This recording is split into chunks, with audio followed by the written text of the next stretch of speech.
Hello साथीहरू नमस्कार। आज चाहिँ हामी दाउरा खोज्न हिँड्छौँ।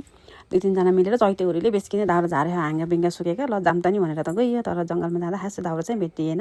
जनाउ तनक गरेर डोका भर्ने काम चाहिँ गरियो। भारी चाहिँ मैले हाल्न नजानेर उहाँहरूले मिलाइदिँदै हुनुहुन्छ र हामी चाहिँ यसरी दाउरा बोकेर हिँडियो। त्यसपछि हामी चाहिँ अलि पर पुगे पछाडि चौतारामा बसौँ न त, एकछिन शीतलोमा बसौँ अनि जाउँला भनेर रोकियो।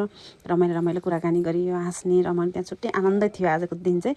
आमाले चाहिँ घरिघरि तल हेरिरहनु भएको छ। आमाले किन तल हेरिरहनु भयो भनेको त, आज बा पनि बाह्र चढाउन आउनु भयो रहेछ, त्यही भएर त्यहाँ हेरिरहनु भएको। हामीले त्यही कुरालाई जिस्कायौँ एकछिन, आमासँग चाहिँ जिस्कायौँ। अझै हेर्दै हुनुहुन्छ ती। यो हाम्रो दाउराको भारीहरू चौतारामा यसरी राखेको। त्यसपछि त्यहाँको भ्यू यति राम्रो थियो, नयाँ पालुवा पलाएको जङ्गल पुरा हरियाली थियो। आमाले चाहिँ पहिलाको कुराहरू, यहाँ यस्तो घटना भएको थियो, कोही मान्छेहरू डुबेर मरे, यस्तो भयो भनेर हामीले सुनाउँदै हुनुहुन्थ्यो। यो खोला हो अनि त्यहाँको भ्यू चाहिँ यति धेरै राम्रो थियो, भिडियोमा भन्दा पनि रियलमा अझै धेरै राम्रो थियो। जतासुकै अहिले पानी परेर होला चाँडै, जतासुकै हरियाली।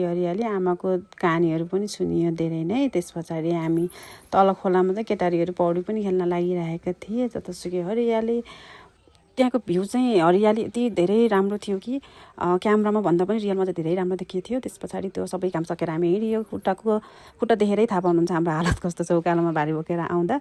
अनि आजको दिन चाहिँ यसरी नै रमाइलो गरेर बित्यो। Thank you for watching.